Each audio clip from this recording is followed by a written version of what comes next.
네, 오늘 말씀 전하겠어요. 오늘 하나님께서 주신 말씀은 고린도전서 9장 19절에서 27절까지의 말씀입니다. 우리 한 절씩 교독할게요. 교독하겠습니다. 제가 먼저 읽겠습니다. 내가 모든 사람에게서 자유로우나 스스로 모든 사람에게 종이 된 것은 더 많은 사람을 얻고자 함이라. 유대인들에게 내가 유대인과 같이 된 것은 유대인들을 얻고자 하며 율법 아래에 있는 자들에게는 내가 율법 아래에 있지 아니하나 율법 아래에 있는 자 같이 된 것은 율법 아래에 있는 자들을 얻고자 하며 율법 없는 자에게는 내가 하나님께는 율법 없는 자가 아니요 도리어 그리스도의 율법 아래에 있는 자이나 율법 없는 자와 같이 된 것은 율법 없는 자들을 얻고자 함이라. 약한 자들에게 내가 약한 자와 같이 된 것은 약한 자들을 얻고자 하며 내가 여러 사람에게 여러 모습이 된 것은 아무쪼록 몇 사람이라도 구원하고자 하니 내가 복음을 위하여 모든 것을 행함은 복음에 참여하고자 함이라. 운동장에서 다름질하는 자들이 다 달릴지라도 오직 상을 받는 사람은 한 사람인 줄을 너희가 알지 못하느냐.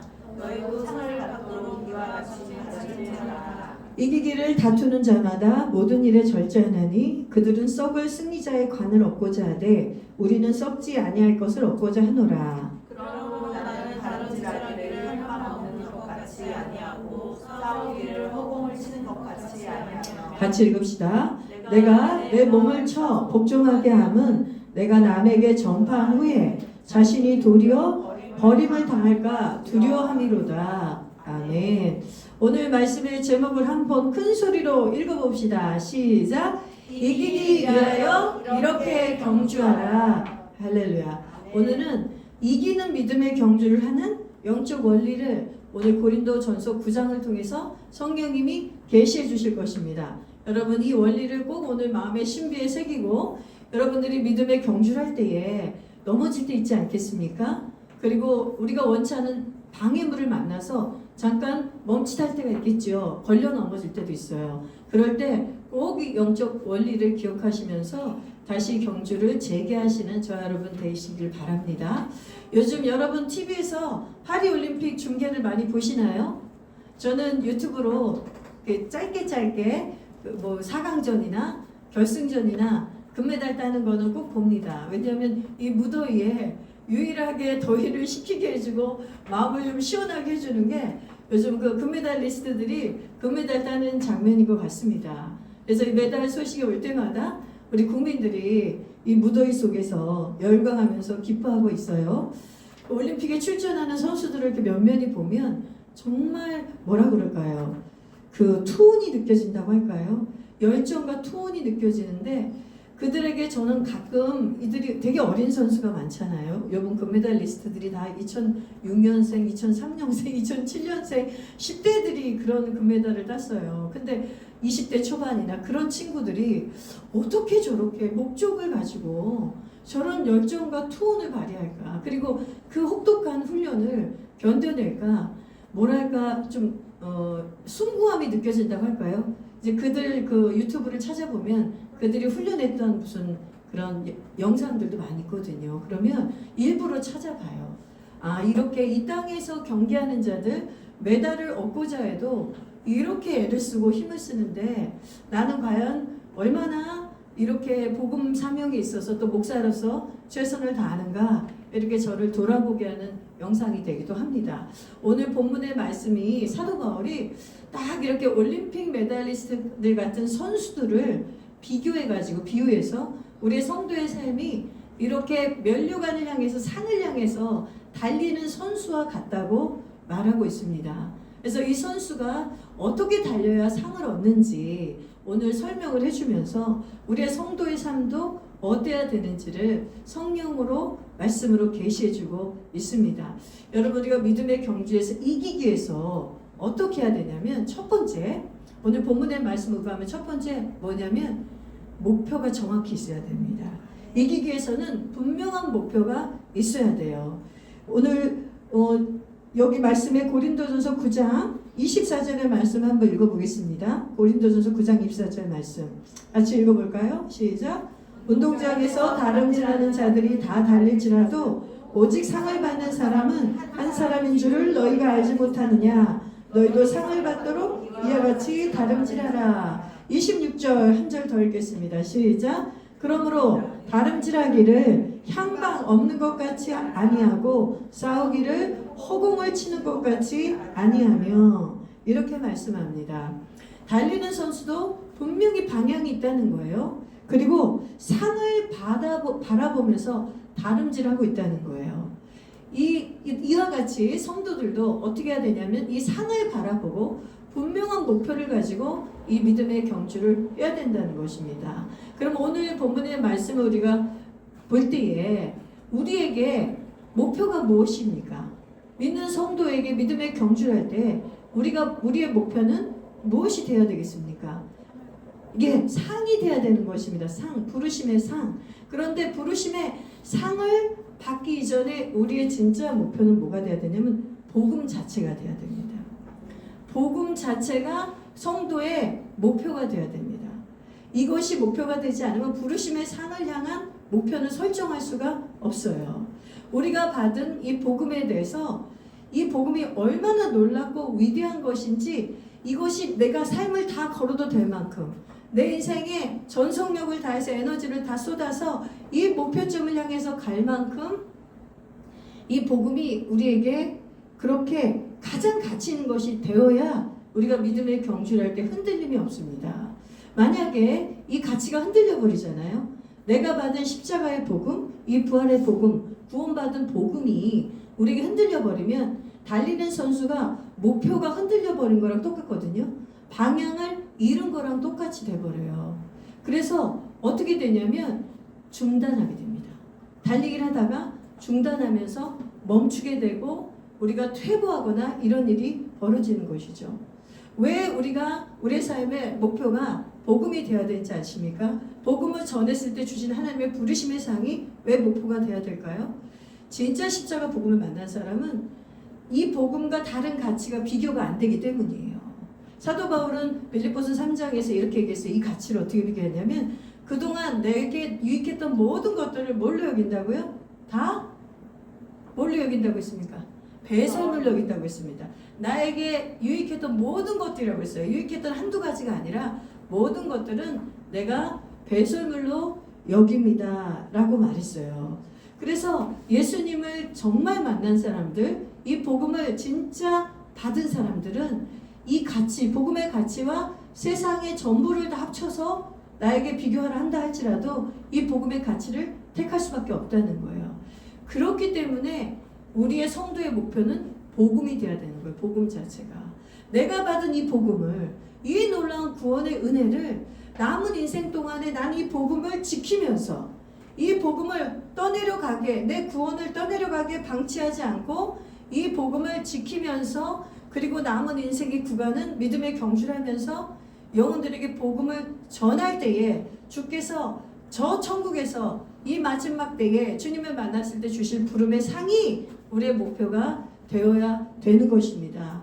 사도 바울이 오늘 마지막 절에 보면 이런 말을 했어요. 27절에 보여주시면 내가 내 몸을 쳐서 복종하게 함은 내가 남에게 전파한 후에 자신이 도리어 버림을 당할까 두려움이로라. 아멘. 그러니까 복음 자체가 목표가 되어야 되는 거예요. 자기가 복음을 전해서 부르심의 상만 목표가 된다면 내가 실컷 복음을 전해놓고 내가 부르심의 상을 받을 줄 알아서 승리의 간을 얻기 위해서 너무나 달렸는데 자기가 복음을 능력을 상실해버릴 수 있다는 거죠. 그럼 내가 남에게 복음을 전해놓고 나는 버림당한 자가 될 수 있다는 거예요. 사도 바울이 두려움을 가졌어요. 사도 바울이 두려움을 가졌어요. 그래서 사도 바울이 빌립보서 2장 13절에 이렇게 말씀했어요. 너희는 두렵고 떨림으로 구원을 이루어가라고 말씀했어요. 다시 말하면 뭐냐면 구원을 매일 다시 받는 게 아니에요. 이미 구원을 받았습니다. 복음을 우리는 받은 자예요. 그러나 버림당하지 않기 위해서 우리가 복음을 전하는 것도 중요하지만 우리 삶의 목표가 복음 자체가 되어서 우리가 그것을, 그 목표성을 잃지 않고 가야 우리가 이 경주를 끝까지 할 수 있다는 것이에요. 여러분, 우리가 이것을 끝까지 결승선까지 가기 위해서는 정말 믿음의 내공이 필요합니다. 왜냐하면 우리가 이 믿음의 경주를 할 때에 원수 마귀가 가만히 있지 않습니다. 믿음의 창시자여 완성자이신 예수 그리스도 우리를 도와주시지만 이 믿음을 어찌하든지 거둬가 버리려는 원수 마귀의 괴계가 끊이지 않는 것이에요. 그래서 우리가 이 믿음의 경주를 할 때 이 목표를 잃어버리면 큰일 납니다. 여러분 한번 상상을 해보세요. 갑자기 100m를 전속력으로 달리던 사람이 목표 결승선이 안 보여버린다고 생각해보세요. 제가 이걸 조금 더 확장해서 예화를 드는 거예요. 오늘 성경에서는 이렇게 얘기해요. 향방이 없이 달린다고 얘기했어요. 달리는 선수가 향방 없이 달리겠느냐? 절대 그럴 수 없다는 거죠. 근데 100m의 결승골을 보면서 결승선을 보면서 달리고 있는데 이 사람이 무슨 눈에 장애가 있든지 뭐가 와버렸든지 간에 갑자기 방향을 잃은 거예요. 향방을. 그러면 이 사람이 믿음의 이 달리기를 계속 할 수 있을까요? 달리기 못하죠. 실격을 당하거나 성과를 내지 못합니다. 그렇겠죠? 그리고 만약에 이 사람이 올림픽에 결승에 출전했는데 나는 어차피 금메달 못 따. 상을 바라는 마음이 없어요. 상을 바라는 마음이 없이 결승에서 그냥 뭐 뛰는 거지 뭐. 상을 바라지 않아요. 그럼 이 사람은 어떨까요? 전심전력으로 죽기 살기도 뛰지 않습니다. 누구나 결승선에 몇 명이 올라간지 모르겠지만 100m에서 만약에 6명이 올라간다고 합시다. 6명의 주자는 다 어떤 심정일까요? 내가 금메달 딴다. 내가 금메달 따는 그한 사람이 되겠다. 그런 그 투움과 열정을 가지고 목표를 가져야 전심전력으로 하는 거예요. 맞죠? 그러니까 목표가 이렇게 중요한 거예요. 그러면 만약에 그 상을 탈 마음이 아예 없다면 그 사람은 어떻게 되냐면 전심전력도 안 하고 그 다음에 어떻게 될까요? 실격은 물론 안 하겠지만 아무 성과를 얻지 못하겠죠. 우리도 이와 같습니다. 그래서 우리가 예수님의 복음을 여러분이 받은 지가 얼마나 되었습니까? 10년이 되었습니까? 5년이 되었습니까? 엄마 뱃속에서부터 복음을 받은 자로 태어났습니까? 어떤 자이든 간에 우리의 목표는 이 복음 자체, 생명의 복음, 이 능력의 복음이 우리의 복음 자체가 목표가 되어야 될 줄 믿습니다. 그리고 이 복음을 전하는 사명을 끝까지 전함으로 부르심의 상을 바라보고 가는 것이 저 여러분의 목표가 되시기를 바랍니다. 아멘. 그러면 두 번째, 어떻게 해야 성도가 믿음의 경주에서 이기고 승리의 간을 쓸 수 있는가? 두 번째 뭔지 아세요? 반드시 이기기 위해서는 절제하고 훈련해야 합니다. 오늘 본문의 말씀을 보십시오. 고린도전서 9장 25절의 말씀을 같이 읽어볼까요? 같이 읽어봅시다. 시작. 이기기를 다투는 자마다 모든 일에 절제하나니 그들은 썩을 승리자의 간을 얻고자 하되 우리는 썩지 아니할 것을 얻고자 하노라. 경기에서 이기기를 간절히 원하는 선수들은 철저하고 혹독한 절제 훈련을 해요. 특별히 태릉 선수촌에 이제 올림픽을 앞두고 만약에 들어가잖아요. 입수하잖아요. 사생활은 전혀 없습니다. 사생활이나 자신의 그 개인적인 누려야 될 것들은 다 포기하고 절제하는 것이죠. 어떤 사람은 요번에 김유진 씨인가요? 그 57kg 금메달 딴 태권도 금메달리스트 이름이 김유진 맞는지 모르겠어요. 그 사람이 키가 183인데 57kg의 체급을 맞추기 위해서 정말 살인적인 식단 조절을 했답니다. 아니 키가 183인데 몸무게를 57kg 맞추려면 얼마나 힘들었겠어요. 그리고 태권도가 얼마나 힘을 쓰는 종목입니까? 그런데 그 힘을 써야 되는 사람이 음식을 얼마나 조금 먹으면서 견딘 거예요. 그런데도 금메달을 땄어요. 그런데 그 힘든 식단 조절도 해야 되죠. 그 다음에 이들이 실전 경기에서 강철 체력을 갖기 위해서 평소에는 엄청난 근력 훈련을 한답니다. 새벽부터 저녁까지. 그것만 하는 게 아니에요. 또 뭐랄까요? 자기 종목마다 테크닉을 익혀야 되잖아요. 자기 종목마다 최고의 기술을 익히기 위해서 그걸 연마하기 위해서 계속 반복적인 훈련을 합니다. 그리고 게다가 그것만 있는 게 아니에요. 마인드 컨트롤 해야 합니다. 어떤 경기에서도 이 자신의 정신력을 지켜야 돼요. 그래서 이번에 인터뷰하는 거를 다 봤는데 금메달리스트들 그런데 몇 명이 말한 것이 굉장히 인상적이었어요. 그들이 어떤 말을 했냐면 사실은 실전은 그렇게 힘들지 않았대요. 실전에는 오히려 힘들지 않았고 자기의 이 마인드를 지키면서 지옥 같은 훈련을 견뎌내는 매일매일이 너무 힘들었대요. 그래서 자기 자신에게 끊임없이 마인드 컨트롤하면서 되뇌었던 말들이 뭐냐면 다 선수들이 똑같은 말이더라고요. I can do it. 나를 할 수 있다. I can do it. 그리고 또 뭐예요? 이런 말이에요. 그리고 나는 절대로 never never never give up. 난 절대로 포기하지 않겠다. 그 다음에 또 하나는 뭐냐면 연습한 대로만 하자. 실전에 가서는 그걸 끊임없이 자기에게 외운대요. 되뇌인대요. 연습한 대로만 하자. 연습한 대로만 하자. 그러니까 연습할 때 그 훈련 중에 수없이 절제와 훈련을 통해 자기 몸에 장착해놨던 그 연습했던 그 몸에 붙어버린 그 능력이 그 실전에 나오게 한다는 것이죠. 이 땅에서의 이 썩어질 면류관을 얻기 위해서도 이들이 이런 노력을 해요. 제가 정말 그들의 노력한 거 보면 마음이 숭고해진다고 했잖아요. 자기 삶을 뭐 어떤 사람은 5년을 송두리째 바치고 만약에 올림픽에 금메달 못 따면 그 다음 올림픽에 또 출전하고 세계선수권대에 가려면 어떻게 해야 돼요? 10년도 걸릴 수도 있고 그 혹독한 훈련의 시간이 그런 절제와 자기훈련이 있는 거예요. 그런데 이제 우리를 좀 돌아봤으면 좋겠어요. 사도 바울이 오늘 우리에게 도전하는 거예요. 썩을 승리자의 관을 얻기 위해서도 이렇게 이기기를 위해서 훈련하고 절제한다. 그런데 너희는 어떻게 했느냐? 우리가 복음이 우리의 목표가 되어서 복음을 전한 자에게 주시는 부르심의 상을 바라보고 가는 것이 우리의 성도의 목표가 된다면 우리는 도대체 어떠한 절제와 어떤 훈련을 해야 되겠느냐 이 말입니다. 여러분 오늘 이것을 가지고 우리가 도전을 갖고 우리 자신에게 질문해 봤으면 좋겠습니다. 너무나 많은 성도들이 복음에 자기가 복음을 위해서 구비되어 있질 않아요. 여러분 올림픽 선수가 훈련과 절제로 자기가 구비되어 있지 않으면 수치를 당합니다.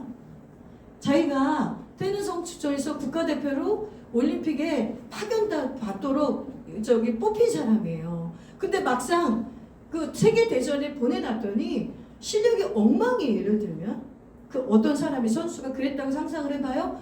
그러면 그 사람은 수치를 당하죠. 왜냐하면 국가대표예요. 나라의 이름을 걸고 나가는 거란 말입니다. 그러니까 그들이 나라의 이름을 걸고 하기 때문에 그렇게 자기의 명예도 있지만 목숨을 걸고 하는 것이에요. 그러면 우리는 어때요? 우리는 어느 나라의 대표로 선발된 것입니까? 우리는 하나님 나라의 대표로 선발된 거예요. 근데 우리의 모습을 솔직히 보세요. 여러분 우리의 모습을 솔직히 보세요. 주일 성수 하나도 시간이 제대로 안 맞춰져요. 우리가. 이거는 정말 부끄럽게 생각해야 됩니다. 여러분 하나님 나라의 대표 선수급을 가지고 가는데 여러분 개인의 경건의 훈련은 고사하고 어떻게 주일 예배가 우리가 훈련이 안 될 수가 있을까요? 그래서 저는 정말 이 말을 너무나 아끼면서 기도하면서 통탄하며 기도합니다. 우리 성도들의 생각에 무엇이 들어가 있을까요? 성령. 제가 성령 기자 많이 물어봤어요. 뭐가 들어가 있길래 직장에는 늦지 않으면서 왜 주일 예배는 늦는다고 생각하는 걸까요? 저는 그게 도무지 이해가 안 가요. 그래서 이해가 안 가기 때문에 용납을 합니다. 이해가 안 가는데 어떻게 이해를 합니까? 이해가 안 가는 일이에요. 52주예요. 52주대 회사 가는 거는 일주일에 5번을 가요. 1년에 여러분 지각 2-3번만 해도 눈총 받습니다. 직장에서는. 거기선 돈을 주고 우리가 눈총을 받기 때문에 잘릴까봐 그렇게 지키십니까? 그런데 어떻게 하나님 앞에서 우리는 하나님 나라의 대표로 훈련을 받아서 복음의 구비가 돼 있어야 될 사람인데 예배의 시간이 맞춰지지 않는지 여러분 정말 권면합니다. 시간을 엄수하세요. 이게 되지 않는데 어떻게 다른 경건의 훈련을 우리가 가질 수가 있겠어요. 우리 현대 성도들은 우리 교회 성도들만 얘기하는 게 아니에요. 현대 성도들은 어떻게 생각하냐면 나는 일주일 동안 열심히 일하니까 일주일에 한 번 주일 예배만 드리는 것도 내 할 일을 다 했다고 생각합니다. 성경은 그렇게 말하고 있질 않아요. 우리는 성도예요. 그러면 성경대로 살기로 결단한 사람이에요. 세상이 말하거나 교회가 말하는 대로 사는 게 아니에요. 야, 너 괜찮아. 괜찮지 않아요. 하나님이 말한 대로 살기로 결단한 게 성도의 삶이에요. 그래서 믿음의 경주가 있는 거예요. 우리가 계속 괜찮다고 우리 자신의 훈련을 딜레이 시킨다면, 우리가 보류한다면 우리의 경주는, 믿음의 경주는 중단되고 말 것입니다. 그래서 하나님이 우리에게 주고 싶은 이 부름의 상이나 하나님이 우리 하고 싶은 게 얼마나 많은지 아세요? 이 땅에 살면서 이렇게 주저앉아서 얽어매기 쉬운 죄에 얽혀서 또 나의 생각에 얽혀서 이렇게 하나님이 우리가 시간을 다 보내도록 만들지 않으셨어요. 여러분, 오늘 저와 우리 모두가 이 말씀 앞에 정말 무겁게 들었으면 좋겠습니다. 저는 진심이에요. 올림픽 선수들, 경기하는 사람들 앞에 숭고함을 느낀다는 거예요. 부끄러워요. 저들은 한국의 국가대표인데 저 정도의 에너지를 다 쏟아? 저렇게 올인을 하다니. 나는 하나님 나라의 목사를 부름받았는데 저도 최선을 다한다고 바둥바둥하고 있지만 정말 나는 내가 하는 최선을 다하고 있는가? 여러분, 여러분도 오늘 질문해 보시기를 바랍니다. 아멘. 그래서 사도 바울이 이렇게 표현을 해요. 우리를 복음을 위해서 우리를 훈련하고 절제해야 되는 것을 이렇게 표현해요. 고린도전서 아까도 읽었는데 9장 27절의 말씀, 내가 내 몸을 쳐서 복종하게 함은, 내가 내 몸을 쳐서 복종하게 함은, 이 말이 다시 말하면 절제와 훈련을 얘기합니다. 끊임없이 우리가 나를 쳐서 복종하는 절제 훈련이 없이는 복음에 구비되지 않는다는 거예요. 여러분, 이 절제 훈련이 있어야 복음이 우리 안에 충만해져서 능력 있는 삶을 살게 돼요. 그래서 내가 복음에 버림당하지 않고 나는 복음으로 살아내는 사람이 되는 거예요. 그래서 복음 자체가 먼저 목표가 돼야 돼요. 그래서 나를 훈련하고 절제해야 돼요. 가장 기본적인 절제 훈련은 말씀과 기도입니다. 하나님과 소통하는 게 기도예요. 그렇죠? 하나님의 뜻을 아는 게 말씀을 읽는 거예요. 그러면 하나님과 소통하지도 않고 하나님의 뜻도 모르는데 어떻게 우리가 복음에 전하는 사명을 감당할 수 있을까요? 그거는 불가능합니다. 불가능한 거예요. 그래서 제가 계속 지금 6개월 동안 복음 앞에 다시 서다, 이것을 시리즈로 반복하고 또 반복하는 거예요. 여러분, 제가 혹시 설교를 반복한다고 여러분이 힘들어하지 마시기 바랍니다. 아직 우리 성도들이 또 저와 여러분이 그 반복되는 말씀 앞에 아직 구비되지 않았기 때문에, 아직 훈련되지 않고 만들어지지 않았기 때문에 그 말씀이 계속 선포될 수밖에 없는 거예요. 예를 들면 선생님이 커리큘럼을 갖고 가르쳐요. 근데 아이가 아직 국어도 못 띄었어요. 한글도 못 띄었어요, 아이가. 근데 그 아이에게 논술을 가르칠 수 있습니까? 그 아이에게 논술을 가르칠 수 있어요? 그 아이에게 부지런히 한글을 계속 가르쳐야 돼요. 그래서 이 아이가 한글을 가지고 여러 가지 책을 능통하게 읽을 수 있도록, 그렇죠? 여러 가지 책을 한글을 띈 것뿐만 아니라 능통하게 읽을 수 있게끔 훈련을 시켜야 돼요. 그런 다음에 그러면 그 아이가 지식이 들어가기 때문에 사고가 열리죠. 논술을 할 수 있는 이성적이고 합리적인 사고가 생길 수밖에 없다는 거예요. 그러니까 여러분이, 하나님께서 여러분에게 계속 큐티를 할 때 똑같은 말씀을 주십니까? 또 목사님을 통해 설교를 통해 계속 똑같은 말씀을 주세요. 여러분이 통독을 할 때 이상하게 내 통독 차례마다 똑같은 말씀이 계속 겹쳐지는 게 있어요. 아직 그게 나에게 순종이 되고 있지 않다는 뜻이에요. 그것으로, 그 말씀으로 내가 아직 구비되지 않았다는 뜻이에요. 그러면 그것이 겹쳐질 때마다 맨날 똑같은 말씀이네, 그게 아니라 딱 무릎 꿇으세요. 말씀 앞에 딱 무릎을 꿇으세요. 내가 이 말씀 앞에 나를 쳐서 복종시켜야 되는구나. 믿음의 경주를 방해하는 세상의 것들을 과감하게 끊어내야 되는 것이구나. 믿음의 경주를 넘어지게 하는 죄악을 끊어내야 되는 것이구나. 이렇게 생각하시기 바랍니다. 여러분, 저는 너무 감사하는 것은 그래도 우리 교회에서 지금 평소에 이 통독 훈련이 일주일에 2번씩 있는 훈련이 진행되고 있고, 또 주일 오후에 성경 공부가, 말씀 공부가 진행된 것이 너무 감사합니다. 저의 정말 수건의 기도의 응답이에요.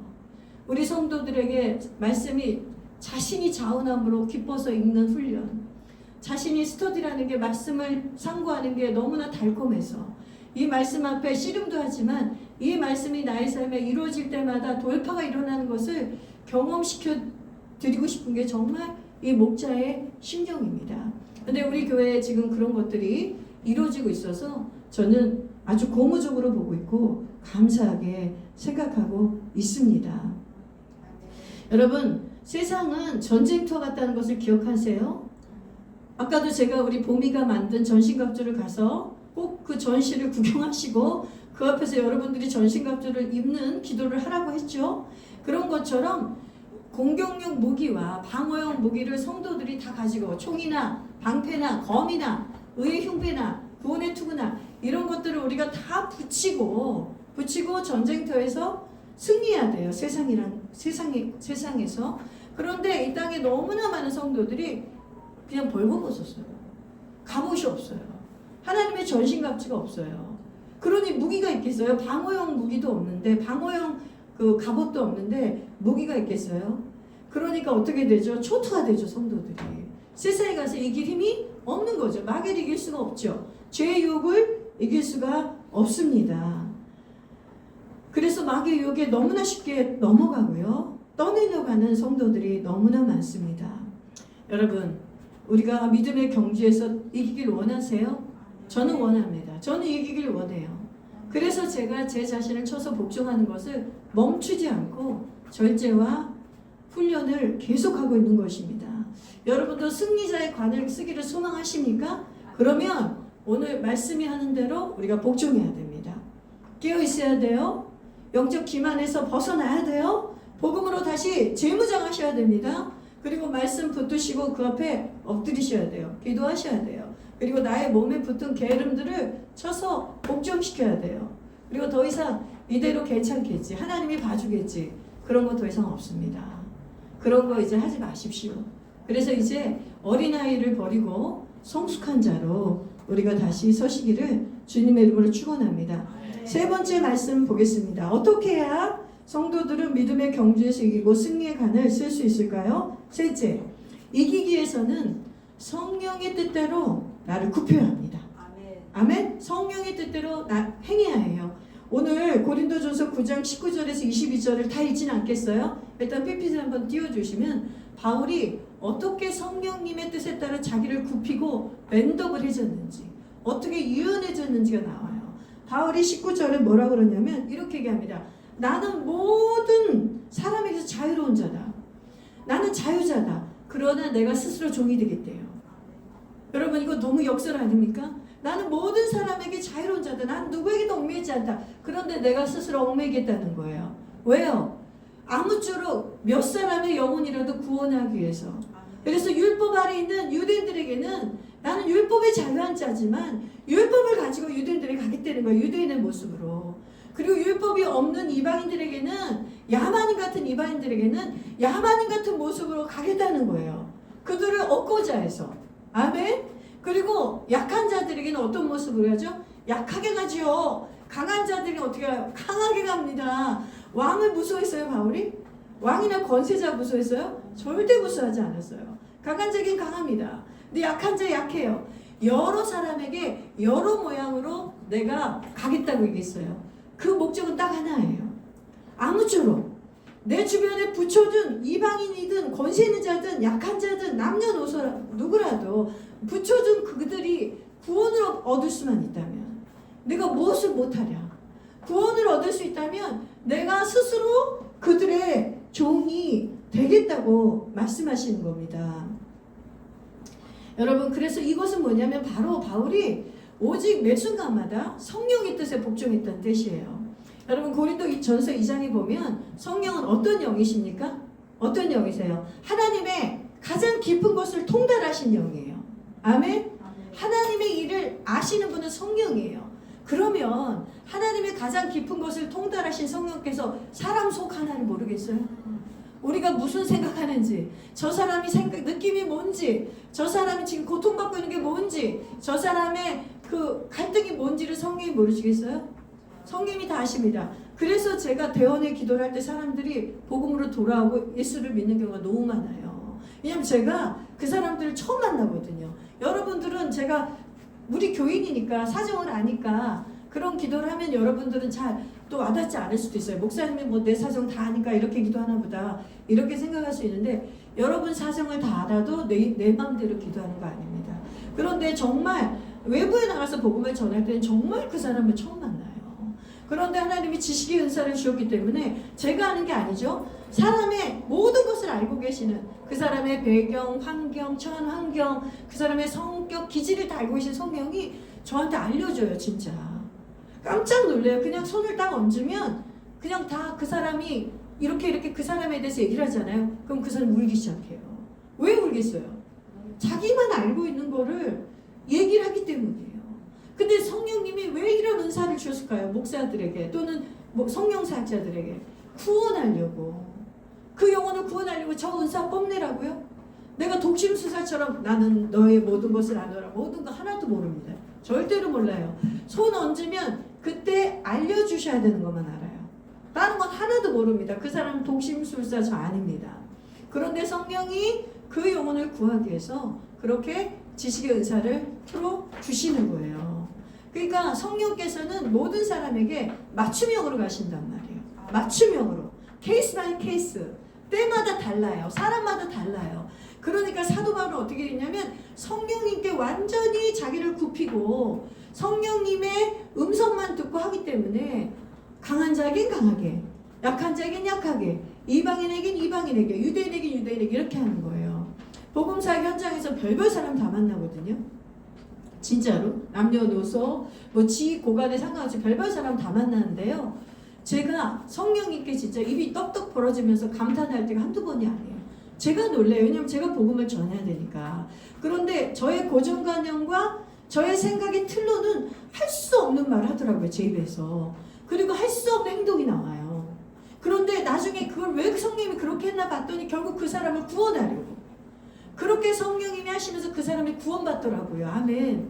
그러니까 저는 그런 경험이 너무나 많이 쌓였기 때문에 제 고정관념 틀 다 버려버리는 거예요. 사도 바울하고는 비교도 안 되겠지만 사도 바울이 바로 그런 거예요. 자기를 비우는 거예요. 자기 생각을 비우는 거예요. 이 사람에 대한 선입견을 비우는 거예요. 고정관념을 보이는 거예요. 그동안 이 사람하고 쌓았던 그 관계가 있어서 어떤 지식이 있다, 선지식이 있다 할지라도 그것마저 버리고 성령 사역을 하는 사람은 성령님께 자신을 비우고 순종해야 됩니다. 제가 작년에 성령 사역자 훈련학교 할 때 여러분 성령님의 이름 중에 스탠바이 있다는 거 알려드렸죠. 스탠바이 뜻이 뭐예요? 대기하고 있는 사람. 그쵸? 성령이 스탠바이시기 때문에 우리 성도들에게 스탠바이하고 계시거든요. 그래서 그 스탠바이 하시면서 뭘 해주신다고 그랬죠? 위로해 주세요. 스탠바이 하고 계시면서 뭐 해줘요? 도움을 주세요. 그 다음에 상담해 주세요. 가르쳐 주세요. 그리고 우리가 기도하지 못하고 꽉 눌렸을 때는 말할 수 없는 탄식으로 기도해 주고 있어요. 성령이. 스탠바이 하시면서.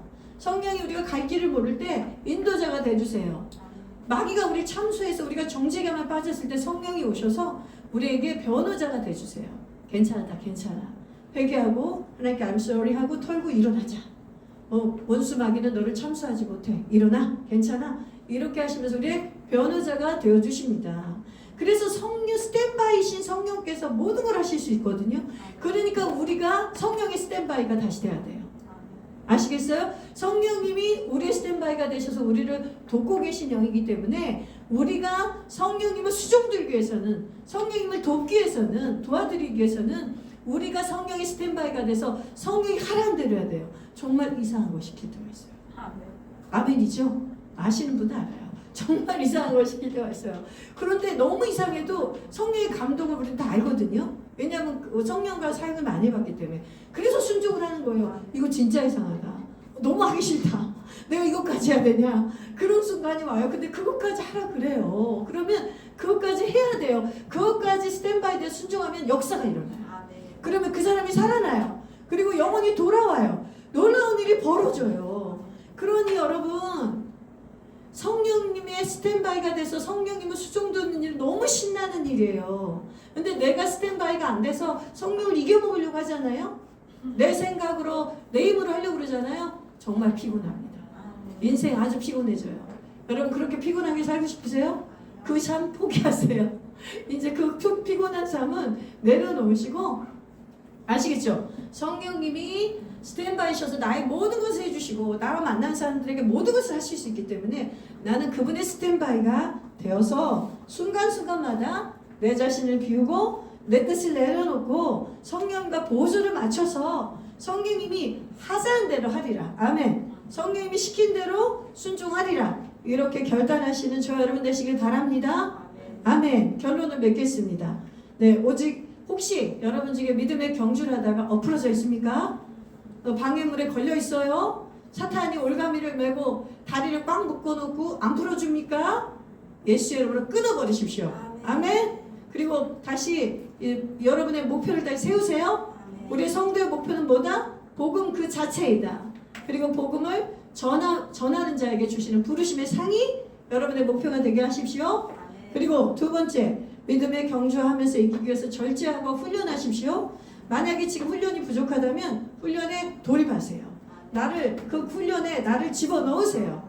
아셨죠? 아멘. 그 다음에 세 번째, 성령님이 하자는 대로 절대적으로 순종하시는 그런 삶을 사시면 저와 여러분은 믿음의 경주에서 승리관을 쓰고 이기는 자가 될 것을 믿습니다. 아멘.